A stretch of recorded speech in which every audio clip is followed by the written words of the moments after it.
வணக்கம், வணக்கம் அருண் தமிழ் உறவுகளே! எப்படி இருக்கீங்க? அதாவது என்னையும் கெமியையும் வெளில அனுப்பிச்சிருங்க பிக் பாஸ் அப்படின்னு சொல்லி அரோரா சொல்றாங்க. ஏன்னா ஏற்கனவே ஜெயில்ல இருக்காங்க இல்லையா? ஜெயில்ல இருந்துட்டு அந்த வெளியில அந்த கேட்டுக்கு அவுட்டர்ல செவுரு இருக்குல்ல, அதுல மேல ஏறதுக்கு சூப்பரா வழி இருக்கு. நான் அப்படியே எனக்கு கிளம்பி எஸ்கேப் ஆயிடுறேன் அப்படின்னு சொன்னாங்க. அப்ப என்ன பண்ணாங்க, "ஏங்க இந்த இதுல இருந்து எட்டாத ஜன்னல் கிட்ட எட்டாத" அப்படின்னு சொல்லும்போது, பீம் பேக் போட்டு ஏறலாம் அப்படின்னு சொல்லி கெமி ஐடியா குடுத்தாங்க. பிக் பாஸ் இதுக்கு நான் மட்டும் காரணம் இல்ல. இவங்க தான் ஐடியா குடுத்தாங்கன்னு சொல்லி கெமியையும் போட்டு தாக்கிட்டாங்க. ஸோ 2 பேரும் வந்து வோட்டிங்ல எப்படி இருக்காங்க அப்படிங்கிறதையும் பார்த்துடலாம். பட் என்ன பொறுத்தவரைக்கும் பிக் பாஸ் தமிழ் சீசன் 9 வந்து கொஞ்சம் சுமாரா போயிட்டு இருக்கு. அது சூப்பரா போணும்னா வைல்ட் கார்ட் என்ட்ரீஸ் தான் வரணும். யார் யார் வைல்ட் கார்ட் என்ட்ரீஸ் அப்படிங்கிறதையும் பார்க்கலாம். எனக்கு தெரிஞ்சு பிரஜின் பிரஜின் சாண்ட்ரா, அதுக்கப்புறம் ஸ்ரீரஞ்சனி, அமீது, அப்புறம் இன்னொரு ஜோடி. தீபிகா ராம், அவன் பேர் அந்த பையன் பேர் மறந்துடுறேன் நான் அடிக்கடி. ஆ இருங்க நம்ம இவர் போட்ட மெசேஜ பார்த்தா தெரியும்.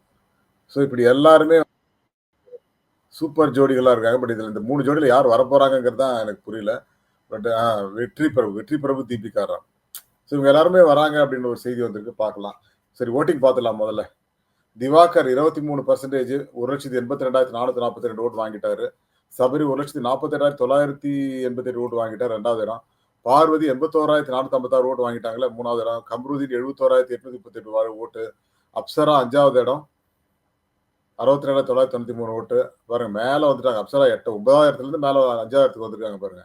ரம்யா 60,795 ஓட்டு. கெமி 60,538 ஓட்டு. எஃப்ஜே 60,488 ஓட்டு. அரோரா 59,803 ஓட்டு. ரம்யா, கெமி, எஃப்ஜே, அரோரா இவங்கள யார் வேணாலும் வெளியில போலாம் அப்படிங்கிற மாரி இருக்கு. ஆனா அரோரா ஜெயில்ல இருக்காங்க இல்லையா? அந்த நம்ம பிக் பாஸ் என்ட்ரி கேட் இருக்குல்ல, அது பக்கத்துல இருக்க செவுருல சின்ன இதா இருக்கு. படிக்கட்டு மாரி இருக்கு. அப்படியே ஏறி அந்த பக்கம் குதிச்சிடலாம் போல இருக்கு. வெளியில போனா ரொம்ப ஈஸி போல இருக்கு அப்படின்னு சொல்லி அரோரா சொல்றாங்க. ஆனா இந்த முறை வந்து நோ எவிக்ஷன் அப்படிங்கிறது தான் நெறைய தகவல் வந்துட்டு இருக்குங்க. ஆனா விஜய் சேதுபதி என்ன சொன்னாருன்னா, ஒரு சிலர் அனுப்பிச்சிடலாமே இவங்கலாம் கன்டென்ட்டே குடுக்க மாட்டேங்கிறாங்க. இருக்கிறதுல ஒரு 5, 6 பேர் தான் பேசுறாங்க. மத்தவங்க பேச மாட்டேங்கிறாங்க. இதுல அனுப்புறது இந்த அடுத்த வாரம் அனுப்பிச்சானா, இந்த வாரம் அனுப்பிச்சானா, ஒரு வாரத்துல என்ன கிழிச்சிட போறாங்க இவங்க அப்படின்னு விஜய் சேதுபதி கமெண்ட் நேத்திக்கு பண்ணதா ஒரு தகவல். ஸோ இதுல வந்து அரோரா மட்டுமா?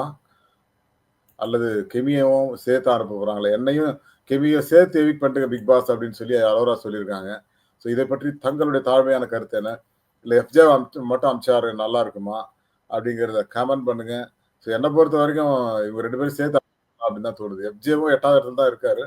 பட் எந்த 2 பேர் வேணா அனுப்பலாம். அல்லது நோ எவிக்ஷன் அல்லது சிங்கிள் எவிக்ஷன். இதுல எதை பண்ணி தொலைக்க போறானுங்கன்னே தெரியல. வெயிட் பண்ணி பார்க்கலாம். Thank you guys. Thank you all and bye to everyone. மீண்டும் சந்திப்போம்.